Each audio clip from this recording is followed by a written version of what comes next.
मलयपुर थाना अंतर्गत एक खैरमा पुल के पास रात्रि गश्ती को एक टोटो मिला था।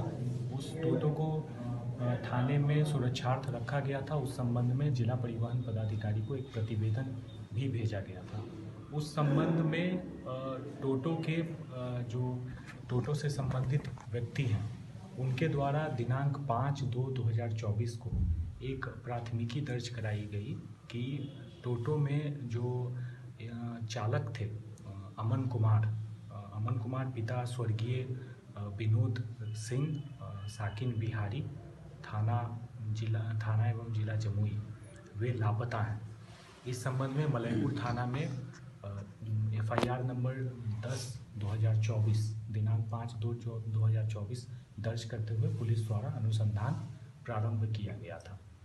पुनः दिनांक 6 फरवरी 2024 को अनुसंधान के क्रम में ही पुलिस को सूचना मिली कि खैरमा क्यूल नदी के पास निमिया गाज के नज़दीक एक व्यक्ति का शव पाया गया है।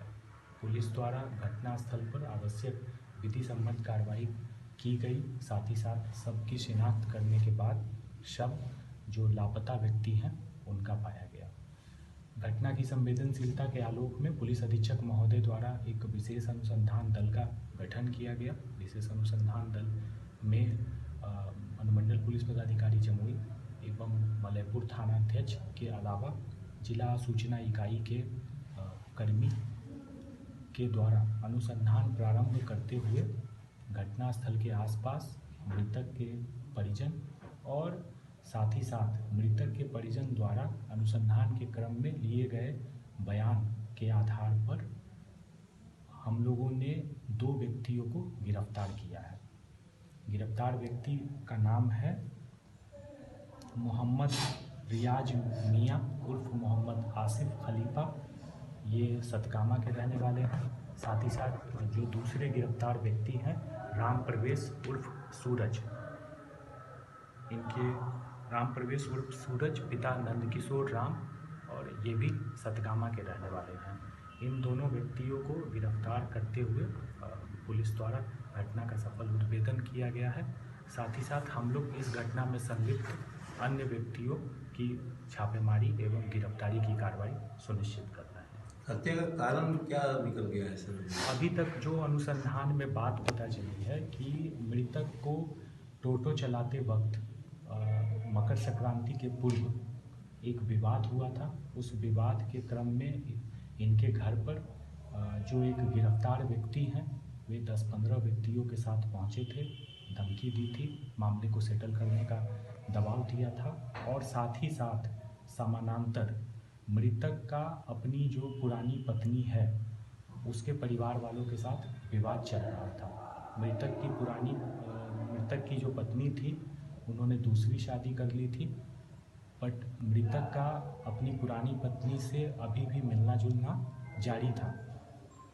जो मृतक के परिवार वाले थे उनको यह बात नागवार गुजर रही थी।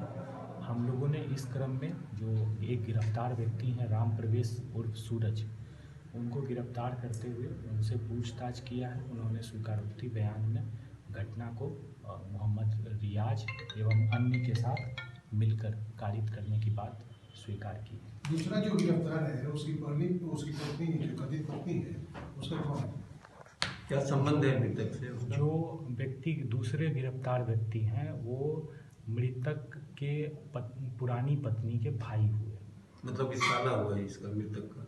अब साला तो नहीं कह सकते क्योंकि पत्नी ने तो शादी कर ली है दूसरे से। सूरज की बहन से मृतक शादी किया था। जोड़ लीजिए जैसे आपको। सर रियाज मियाँ की कौन थी जिसकी पैर में चोट लगा? मृतक की शादी हुई थी लेकिन उसकी पत्नी को मृतक के घर वालों ने एक्सेप्ट नहीं किया था, उसको निकाल दिया था और उसके बाद मृतक की पत्नी ने दूसरी शादी कर ली, उससे उनको बच्चा भी है। शादी अब ये जो मृतक है सर अमन, इसने दूसरी शादी की है क्या? इस संबंध में जानकारी नहीं। सर घटना में कितने लोग शामिल थे?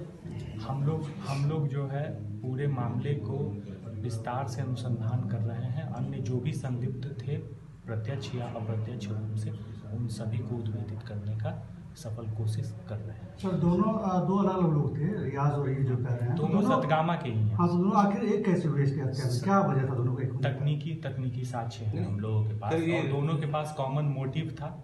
जो मृतक के पत्नी के परिवार वाले थे, उनका भी मोटिव एक ही था, और साथ ही साथ जो मृतक के परिजन हैं, उनके बयान में भी बात सामने आई कि मकर संक्रांति के पूर्व मोहम्मद रियाज से एवं अन्य से इनका विवाद हुआ था, और साथ ही साथ 10-15 लोगों के साथ इनके घर पर धमकी एवं मामले को सेटल करने का दबाव भी दिया गया। सर, ये जिस तरह से नृशंस हत्या की गई, उसमें किस हथियार का उपयोग किया गया, क्योंकि सर और धर्म दोनों अलग अलग था?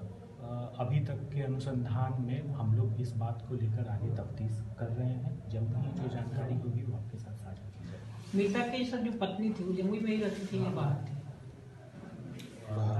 एड्रेस तो हम लोगों को अभी नहीं पता है।